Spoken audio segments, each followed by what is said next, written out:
नमस्कार, आप देख रहे हैं न्यूज 48 मध्य प्रदेश। सिवनी मालवा क्षेत्र में इन दिनों खेतों में आग लगने की घटनाएं किसानों के लिए बड़ी चिंता का कारण बनती जा रही हैं। सोमवार को 2 अलग-अलग स्थानों पर आग लगने से बड़ी मात्रा में गेहूं की खड़ी फसल जलकर राख हो गई, जिससे किसानों को भारी आर्थिक नुकसान उठाना पड़ा।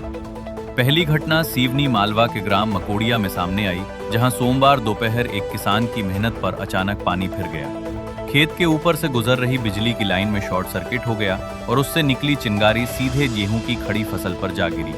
चिंगारी गिरते ही खेत में आग भड़क उठी और देखते ही देखते लपटें तेजी से फैलने लगी। फसल पूरी तरह पक चुकी थी, इसलिए आग ने कुछ ही देर में विकराल रूप ले लिया। इस हादसे में मकोड़िया निवासी किसान जोएल मसीह के करीब 2.5 एकड़ में लगी गेहूं की फसल जलकर पूरी तरह राख हो गई। आग लगने की खबर फैलते ही गांव के बड़ी संख्या में ग्रामीण मौके पर पहुंच गए और अपने स्तर पर आग बुझाने के प्रयास शुरू कर दिए।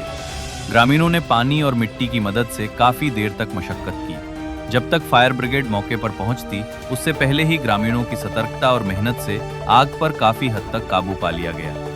ग्रामीणों की इस मुस्तैदी के कारण आग पास के अन्य खेतों तक नहीं पहुंच सकी और एक बड़ा नुकसान होने से टल गया।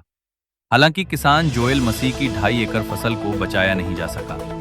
इसी तरह दूसरी घटना खिड़कियां के पास स्थित छीपाबड़ इलाके में हुई, जहां भीषण आग लगने से करीब 50 एकड़ में खड़ी गेहूं की फसल जलकर राख हो गई। आग इतनी तेजी से फैली कि किसानों को संभलने का मौका तक नहीं मिला और कुछ ही मिनटों में महीनों की मेहनत धुएं में बदल गई।